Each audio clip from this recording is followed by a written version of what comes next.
Bonjour à tous. Donc, merci d'avoir répondu présent à l'invitation pour notre webinaire sous la thématique Forecast et coup de cœur de notre bureau de recherche. Donc, durant cette session, nous allons effectuer déjà un tour d'horizon du marché boursier en vue de vous présenter déjà les principaux catalyseurs et freins pouvant influer sur sa performance dans les années à venir.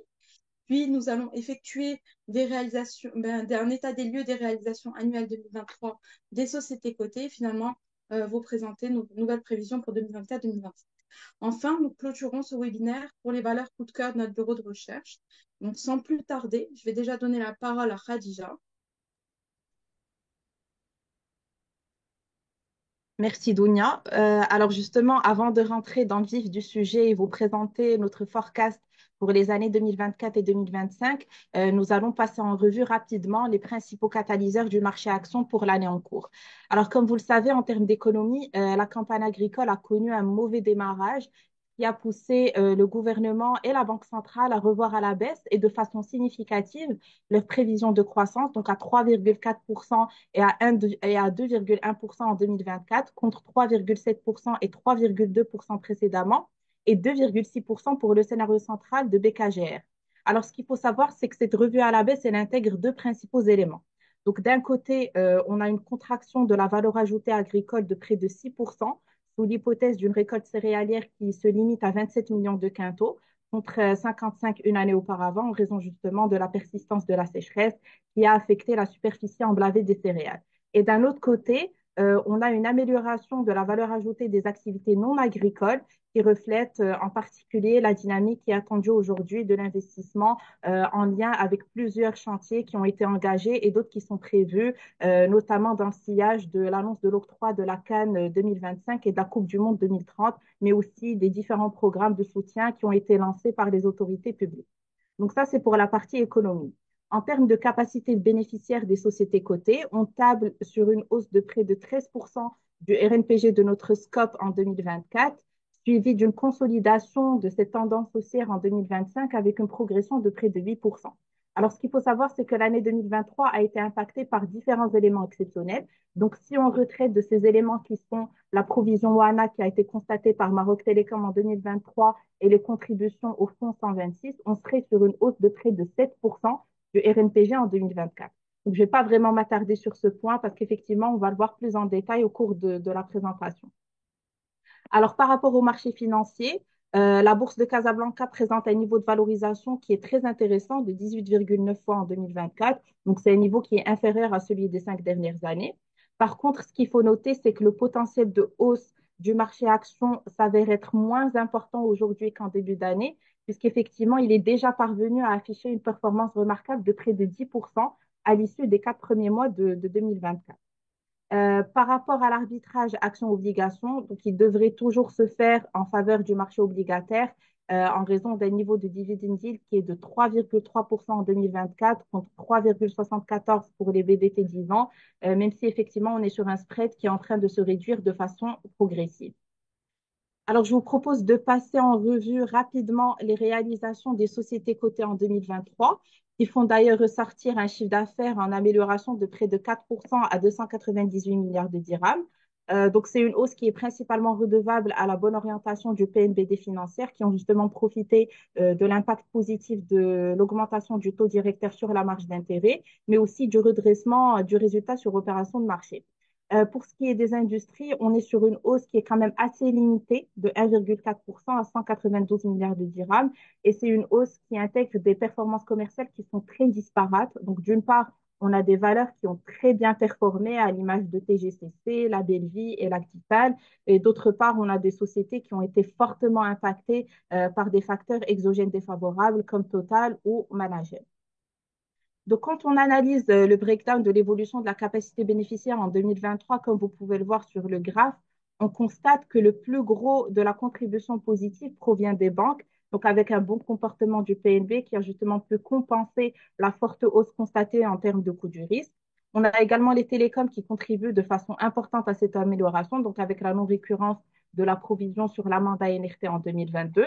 Par contre, en face, on a quand même une contribution négative qui est assez importante et qui provient à hauteur de 46% des résultats des minières, donc avec la combinaison de divers éléments qui étaient défavorables, que ce soit l'effet prix, volume et périmètre.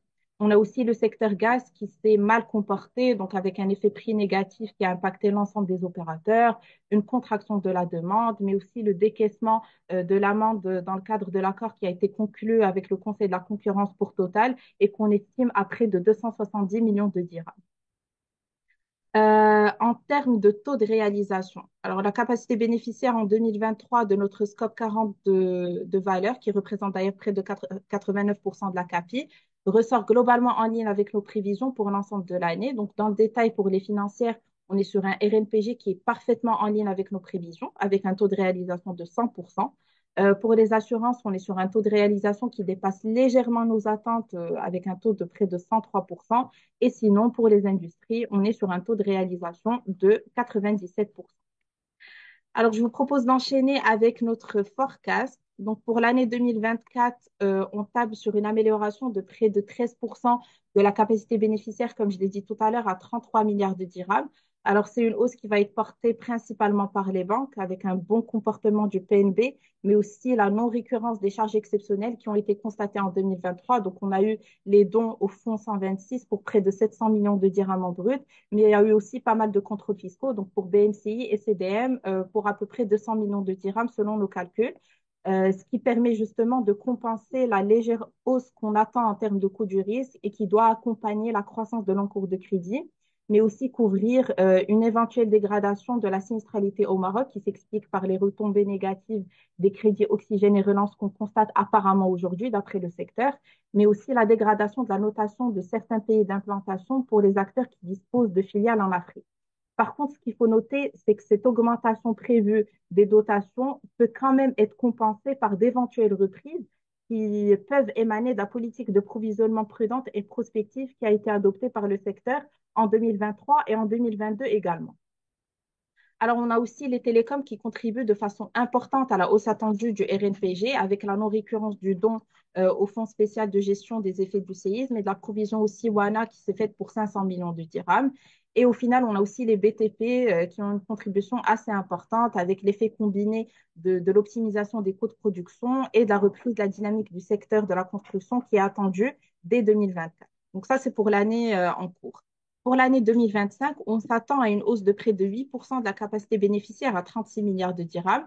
Donc, c'est une hausse qui intègre une progression de près de 8% du RNPG des industries, qui va être portée notamment par Managem, qui devrait profiter du maintien du trend élevé des cours des métaux précieux, mais aussi de l'entrée en production des projets Boto et Tizert à partir du S de 2025. On a aussi la Farge Holcim qui devrait bien se comporter donc avec la poursuite de la dynamique du secteur des BTP et Africa Gaz également avec la possibilité de déploiement de la distribution du GNL au Maroc dans le cadre du programme de développement d'infrastructures gazières durables. Sinon, par rapport aux financières, on devrait être sur une progression de près de 9% à 15 milliards de dirhams. Donc, c'est une hausse qui va profiter de la poursuite de la progression du PNB, mais aussi d'une normalisation progressive du coût du risque, dans l'hypothèse, bien sûr, d'une amélioration de la situation économique. Et pour les assurances, enfin, on devrait être sur une progression de 9% à près de 2 milliards de dirhams, qui va prendre en considération aussi bien l'amélioration attendue des indicateurs techniques que d'activité des trois assureurs cotés. Au volet opérationnel, donc par rapport à la marge opérationnelle globale des valeurs industrielles, on devrait être sur une légère amélioration de 0,5 points à 17,5%. Donc, c'est une amélioration qui s'explique principalement par l'effet de la légère baisse des prix des intrants dans un contexte d'atténuation justement des pressions inflationnistes, mais aussi de la non-récurrence de la provision de Maroc Télécom. Alors, si on retraite de la provision de WANA qui a été constatée en 2023 pour un montant de 500 millions de dirhams, contribution au fonds sans actrice pour un montant de 1,4 milliard de dirhams, on devrait être sur une progression de près de 7% du RNPG en 2024. Alors, par contre, ce qu'il faut noter, c'est que les retraitements qu'on a effectués ne tiennent pas compte de l'impact éventuel de l'indemnisation de Maroc Télécom au profit de WANA. Donc, je vous rappelle juste que le montant total était de 6,4 milliards de dirhams en première instance et qu'il a été interjeté en appel par Maroc Télécom.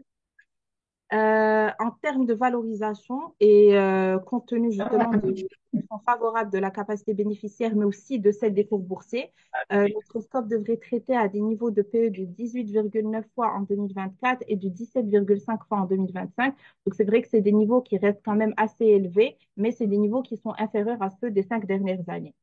Par rapport aux dividendes, on table sur une progression de près de 6% de la masse de dividendes de notre scope à 21 milliards de dirhams dans le sillage justement de l'amélioration de la capacité bénéficiaire.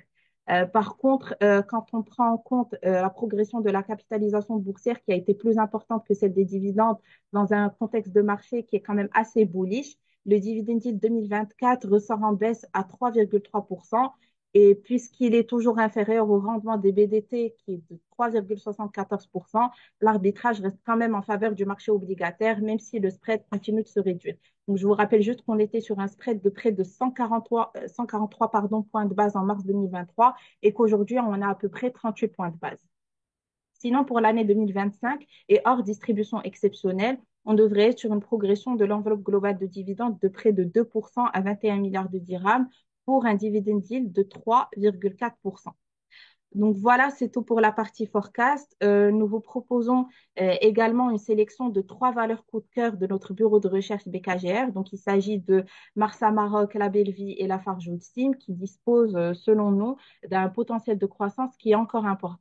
Donc sans plus tarder, je laisse la parole à Tissem pour vous présenter la première valeur.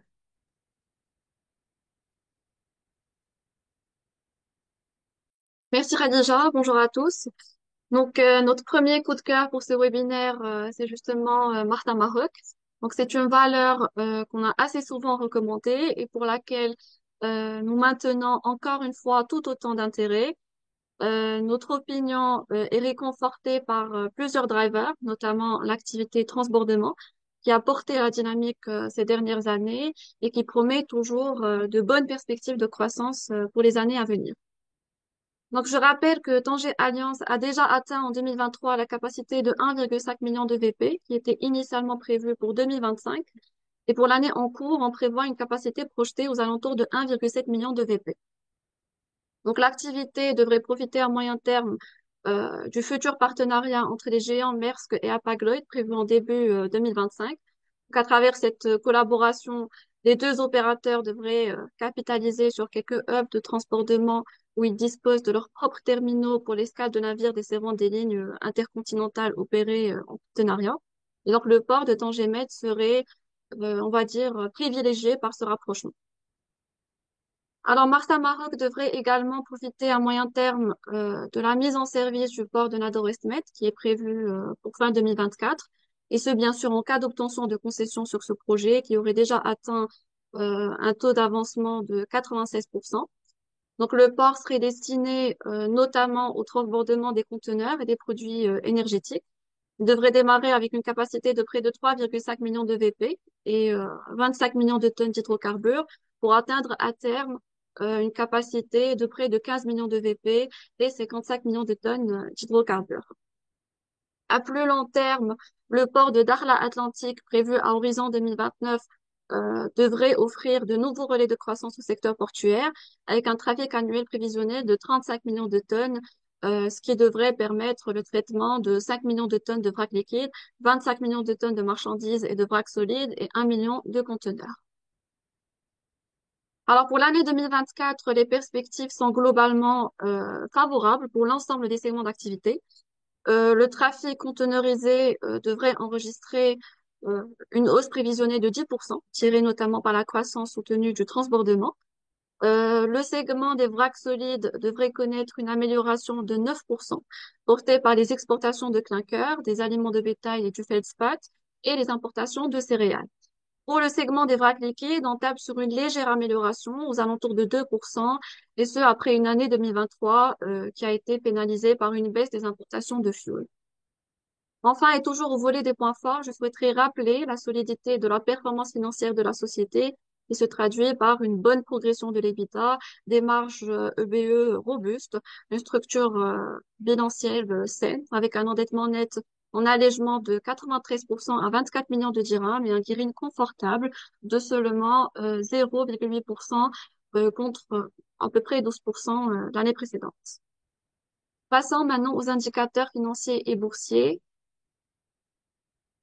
Donc, au volet boursier, la valeur traite aujourd'hui à un cours de 285 dirhams, soit une perf year to date de 2,9%.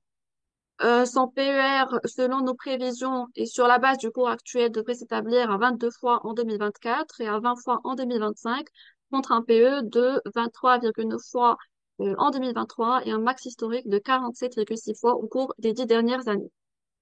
En matière d'agrégats financiers et dans une optique globalement prudente, nous tablons en 2024 sur une activité commerciale bien orientée, avec une progression escomptée de 8,5% du chiffre d'affaires à 4 milliards 687 millions de dirhams, qui devrait être tiré, euh, comme je l'ai déjà précisé, principalement par la bonne performance du transbordement et des vracs solides.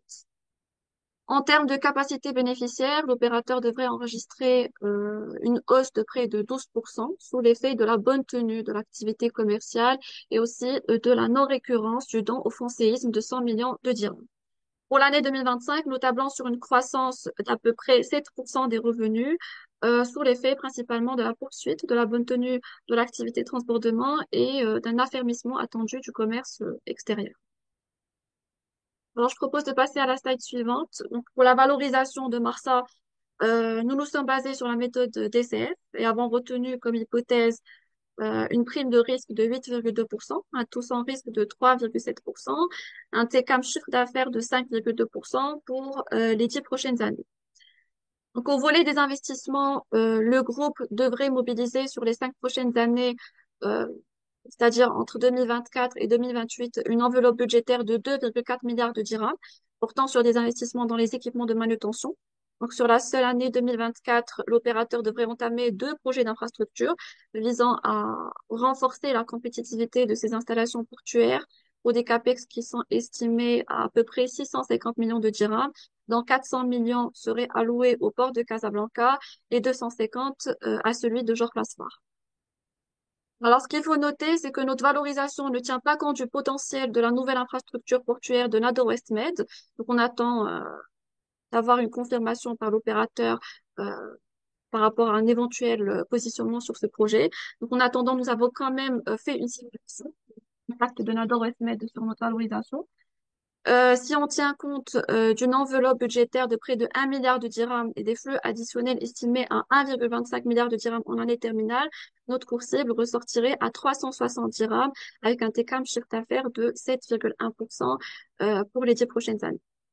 Donc, compte tenu de ces éléments, nous recommandons d'accumuler le titre dans les portefeuilles avec un cours cible de 321 dirhams, soit un upside de 12%.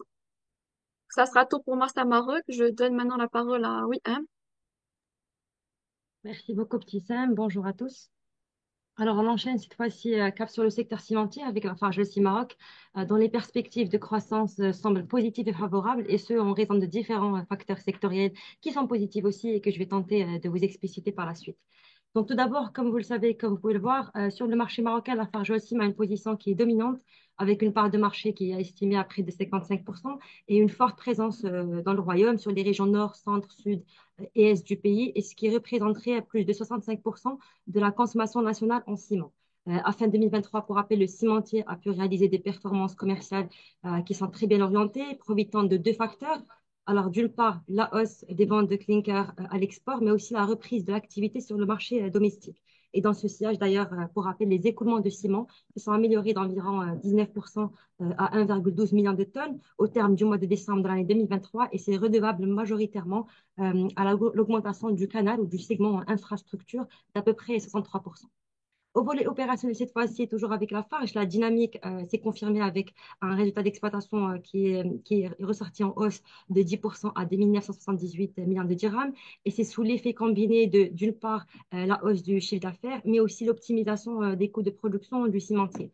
Dans ces conditions, notre MOP s'est élevé à 36% contre 33% à fin 2022, et ça consolide donc les niveaux de marge solides et en constante amélioration pour le cimentier sur les dernières années. En termes de perspective, cette fois-ci, sur les années à venir, ce qui serait important de retenir, c'est que la Farge devrait profiter de nombreux facteurs sectoriels. Alors, tout d'abord, je cite le fait qu'il y ait une relance à l'échelle nationale de projets structurants de construction d'infrastructures hydrauliques qui sont fortement consommateurs de ciment. Ensuite, deuxièmement, on a aussi le fait qu'il y ait une reprise du secteur immobilier tirée par la mise en place d'aides directes aux acquéreurs. Et d'ailleurs, selon les dernières statistiques du ministère de l'Habitat, l'opérationnalisation de ces aides au logement ont laissé paraître un engouement très significatif avec un total de 41 662 demandes d'inscription qui ont été enregistrées dans la plateforme d'Am Saken, qui a été lancée en date du 2 janvier 2024, pour rappel.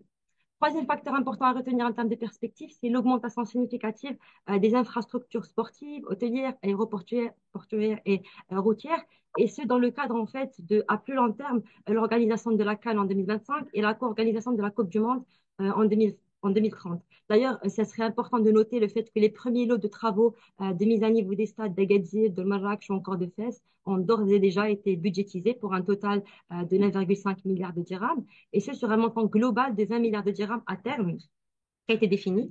Et d'autre part, on a aussi l'élément, le fait que la construction du plus grand stade d'Afrique à Ben Slimane devrait mobiliser une enveloppe de 5 milliards de dirhams. Et finalement, donc, on a un programme de réhabilitation des régions qui sont touchées par le séisme d'El Haouz et qui permettrait de renforcer les besoins du marché en ciment. Et selon les dernières statistiques, toujours, on recense environ 31 000 habitations qui se sont effondrées partiellement et environ 1603 qui ont été détruites totalement.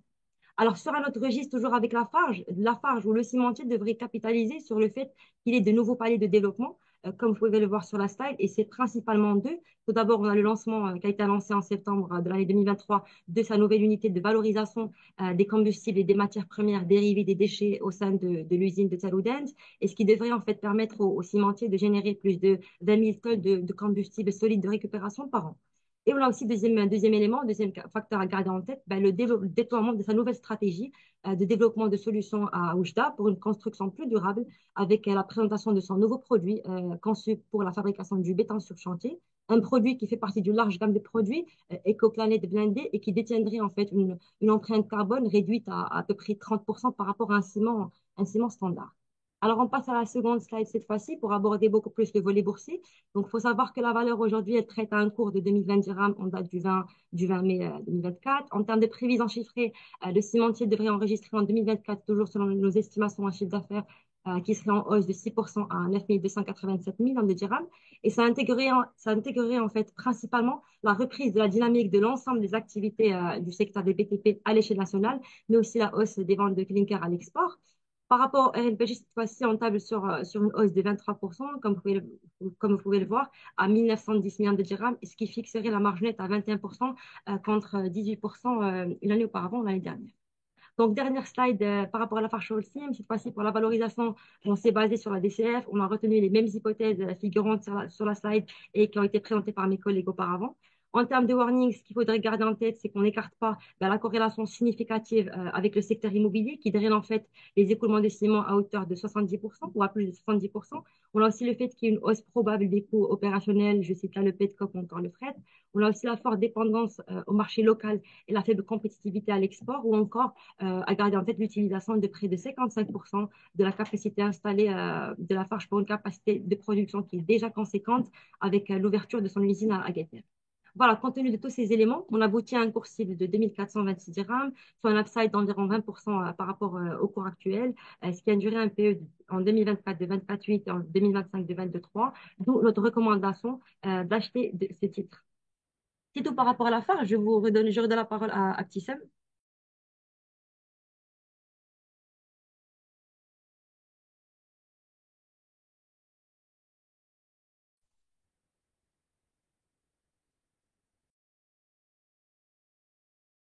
Bonne. Merci, oui. Alors, je propose de clôturer avec le secteur de la distribution alimentaire pour vous présenter la dernière valeur de nos topics. Il s'agit de la Bellevie.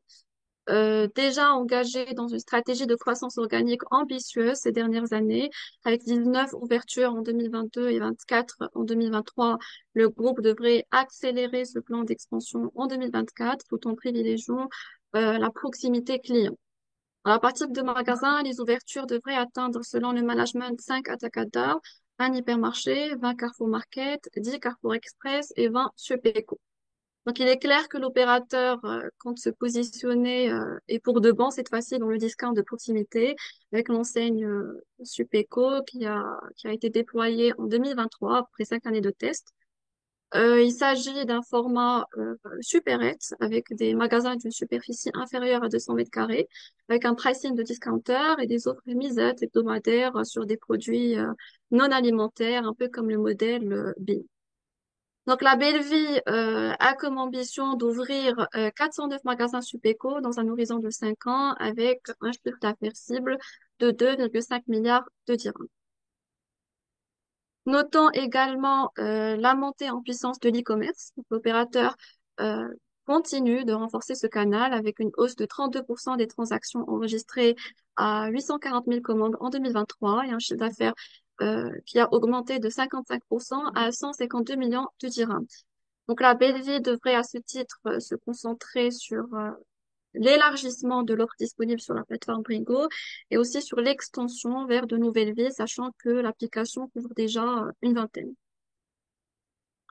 Ces dynamiques demeurent alimentées par le potentiel important de développement de la grande distribution au Maroc, compte tenu d'un taux de pénétration qui est toujours faible, qui ne dépasse pas, selon les estimations, les 16%, et compte tenu également du basculement d'une frange croissante des consommateurs vers la distribution moderne. Alors, dernier point sur lequel je souhaiterais attirer votre attention, c'est la tendance à la financiarisation de la grande distribution. Donc, la stratégie de profit des grands distributeurs internationaux a tendance à réduire le capital fixe, notamment par la cession des actifs immobiliers, en vue de monétiser le foncier et de capter des revenus hors activité d'exploitation, principalement à travers des investissements financiers. Et c'est ce que la Belleville semble avoir déjà entamé avec la cession de 19 actifs à Teramis l'année dernière et aussi avec le développement de franchises en supermarché. Les opérateurs de grande distribution ont également tendance à renforcer leur stratégie de placement à court terme, tirant profit de la forte génération de cash, qui provient notamment des décalages importants entre le règlement des fournisseurs et les encaissements issus des ventes. Euh, que la BLV, qui est encore loin d'avoir atteint sa pleine capacité en la matière, devrait renforcer son EFR afin d'augmenter la taille de ses placements et afin de renforcer sa rentabilité financière. Enfin, je souhaiterais signaler le changement dans le tour de table de Retail Holding. Donc, l'actionnaire majoritaire, c'est l'actionnaire majoritaire de la Belleville avec l'entrée de FIPA Holding et de la SFI, ce qui confirme le potentiel à venir de la distribution au Maroc. Alors, je propose de passer à la slide suivante. Donc, en ce qui concerne les indicateurs boursiers de la Belleville, le cours du titre s'établit aujourd'hui à 4 400 dirhams, soit une perte year-to-date de 4,8%. Donc, selon nos prévisions et sur la base du cours actuel, son PER en 2024 devrait s'établir à 22,5 fois et en 2025, pardon, à 18,7 fois. C'est un niveau qui s'approche du PER minimum de 17,8 fois enregistré sur les 10 dernières années, ce qui réconforte et constitue une opportunité d'investissement fort intéressante sur la valeur. En termes de prévision, nous tablons pour l'année 2024 sur un chiffre d'affaires consolidé en amélioration de 15% à 18,2 milliards de dirhams, qui devrait être tiré euh, d'abord par l'effet plein des points de vente mis en service en 2023 et aussi par l'impact de volume favorable des ouvertures attendues en 2024. Au volet opérationnel, le REX devrait s'apprécier à peu près 15% pour une marge opérationnelle euh, stable à 5%, compte tenu de la volonté du groupe de maintenir son dispositif anti-inflation. Et donc, dans ce sillage, le RNPG devrait se bonifier de près de 11%. Donc, en 2025, la BNP devrait enregistrer des réalisations commerciales en progression de 19% à 21,7 milliards de dirhams, profitant principalement de l'effet périmètre et de la poursuite de la stratégie de croissance organique du groupe. Donc, compte tenu de ces éléments, nous recommandons d'acheter le titre avec un cours cible de 5109 dirhams, euh, ce qui fait ressortir un upside de 16% par rapport au cours actuel. Donc voilà, ça sera tout de mon côté. Je redonne la parole à Dounia. Merci beaucoup, Tissam. Merci beaucoup, Khadija et Sam. Nous pouvons maintenant entamer la session de questions-réponses que nous espérons nombreuses. On va attendre les premières questions. Nous en avons déjà eu. Je pense qu'elle va être effectivement pour Tissam. Quel est le taux de croissance à l'infini utilisé pour la valorisation de la belle-vie?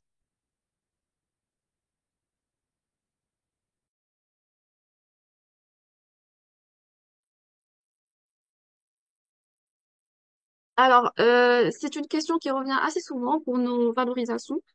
Ce qu'il faut noter, c'est qu'on se base globalement sur des taux conservateurs pour les industries, euh, des taux entre 0 et 2%. Et pour le cas La Belleville, on a un taux de 1,5% qui tient compte euh, du potentiel de croissance dans le cadre de la stratégie d'expansion territoriale ambitieuse de l'opérateur. Merci beaucoup, Sam, c'est très clair. Donc, on a déjà une deuxième question qui arrive. Cette fois-ci, si je ne me trompe pas, elle est pour William. Comment anticipez-vous l'impact de la relance des projets de construction hydraulique sur l'activité de Lafarge Holcim?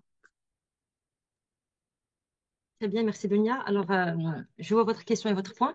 Il faut savoir qu'aujourd'hui, les écoulements de ciment sont drainés à plus de 70% par le secteur immobilier et à hauteur de 15% à peu près par les infrastructures. À savoir, là, je cite les projets de construction d'infrastructures hydrauliques, les ouvrages de transport, comme par exemple les routes, les ponts, mais aussi des projets en fait d'aménagement urbain. Et donc, par conséquent, en fait, une relance des projets structurants de construction d'infrastructures hydrauliques qui sont fortement, et j'insiste sur ça, consommateurs de ciment, notamment techniques à haute valeur ajoutée, les techniques à haute valeur ajoutée, redynamiserait en fait l'activité des opérateurs de la place, particulièrement la Lafarge Holcim, qui dispose déjà de capacités qui sont importantes et conséquentes en la matière.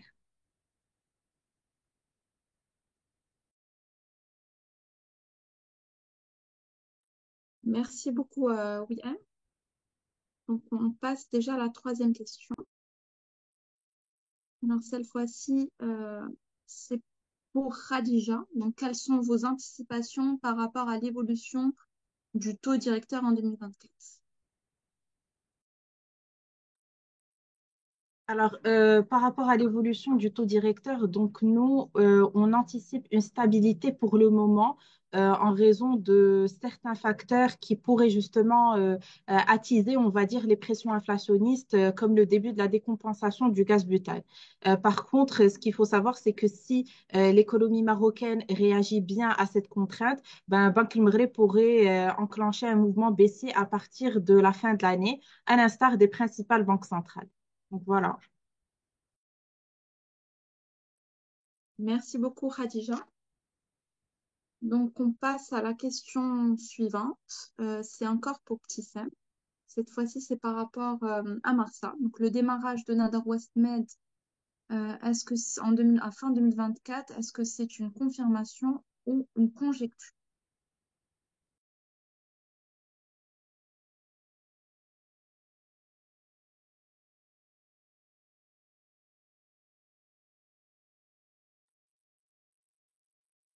Alors, on n'a pas encore la confirmation pour la date définitive de mise en service, mais d'après les informations véhiculées par la presse, les travaux d'infrastructure auraient déjà atteint un taux d'avancement intéressant, d'à peu près 96%. Donc, techniquement, le port ne devrait pas tarder à entrer en service.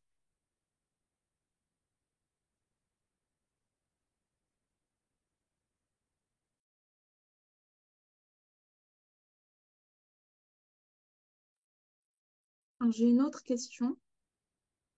Encore une fois, ça correspond, ça concerne également Marsa. Donc, comment Marsa devrait financer son plan d'investissement de 2,5 milliards? Est-ce qu'il y aurait une opportunité de recourir au marché ou la CAF est suffisante à elle seule? Et finalement, est-ce que ça intègre les CAPEX dédiés à Nador Westmed?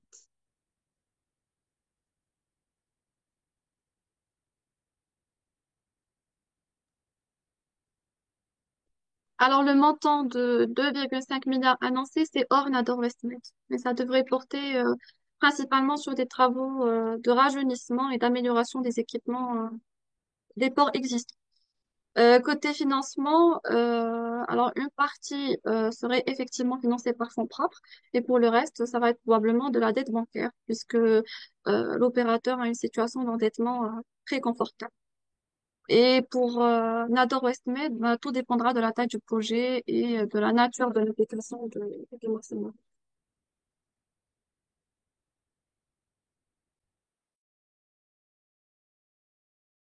Merci beaucoup, Petit Sam. Alors, j'ai une question cette fois-ci par rapport à une valeur qui n'est n'est pas dans les coups de cœur.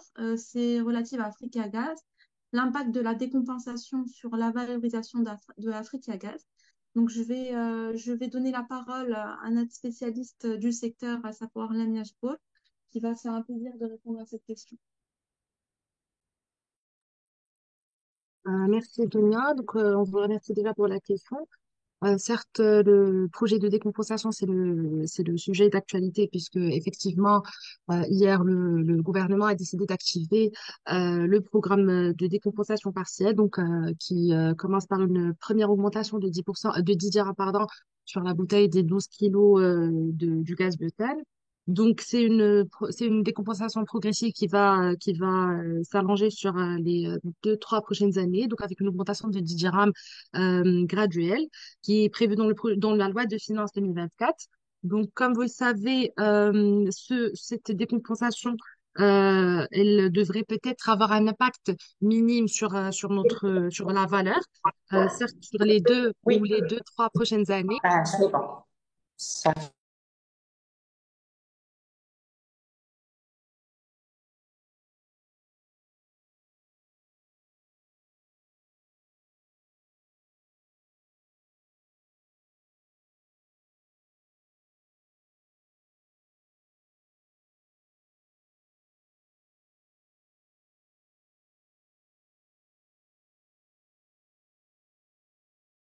C'est que c'est un produit de première nécessité. De plus, le gouvernement, il a mis en place l'aide sociale directe qui devrait être, qui a déjà été octroyée aux ménages les plus démunis. Donc, on table sur peut-être une légère baisse sur les 2 premières années, on va dire 2024-2025, et une reprise sur les années qui suivent. Donc, parce que les gens n'ont pas d'alternative et on parle toujours d'un produit de première nécessité. Voilà, j'espère que j'ai un peu résumé ou répondu à votre question. Merci. Merci beaucoup, Lamia, c'était très clair. Donc, il nous reste, on vient de recevoir deux autres questions. Donc, l'une par rapport à la Farge Sim. Quel serait l'impact chiffré de l'ouverture de cette nouvelle unité pour le chiffre d'affaires de la FA? Alors, merci Dounia. Déjà, merci pour votre question. Je tiens à préciser en fait qu'on n'a pas ce niveau de détail. Maintenant, néanmoins, et selon le management, cette unité en fait qui a ouvert devrait permettre de hisser la performance de Lafarge à près de 130 000 tonnes de déchets valorisés annuellement par ce procédé de bioséchage qui permet en fait d'utiliser un biocombustible en lieu et en place du petcoke et donc en fait de réaliser d'importantes économies en matière de coûts énergétiques, mais aussi un gain environnemental non négligeable en minimisant en fait l'empreinte carbone des usines du groupe. D'autre part, il faudrait aussi savoir que l'utilisation de ce combustible solide de récupération par les industriels marocains présente un autre avantage pour les réserves en devises du pays, puisqu'il va permettre en fait de réduire la facture énergétique en réduisant les importations marocaines d'hydrocarbures. Et aussi à noter, et rappelons que Lafarge Holcim s'inscrit, c'est depuis longtemps, depuis 2007, dans cette politique volontariste de traitement et de valorisation des déchets, avec une capacité initiale d'environ 40 000 tonnes par an à travers sa filiale dédiée à ça qui était GeoCycle. Et selon les estimations, il faut savoir que l'industrie cimentière elle ne dépasse pas aujourd'hui, bien sûr, selon les estimations, un taux de substitution de 15%, contre plus de 30% à noter en Europe, ce qui dénote en fait le potentiel en la matière d'économie à réaliser sur la consommation d'énergie fossile, notamment chez l'opérateur Lafarge Holcim Maroc. Voilà, j'espère avoir répondu à votre question. Merci beaucoup, William. Merci à toute l'équipe. Merci à vous tous d'avoir participé à ce webinaire et d'avoir enrichi le débat et la réflexion grâce à vos questions pertinentes. Donc, je vous rappelle que vous pourrez avoir accès à la vidéo de cet événement dès demain sur notre plateforme www.bmccapitalglobalresearch.com. Et enfin, permettez-moi de vous rappeler que la conférence événement organisée par BMC Capital, le Moroccan Equity Summit, va se tenir le 6 et 7 juin prochain au Four Seasons à Casablanca. Donc, pour ceux qui n'ont pas encore confirmé leur présence, nous vous invitons à prendre attache avec BMC Capital Bourse afin de vous inscrire. Encore une fois, merci et excellente semaine.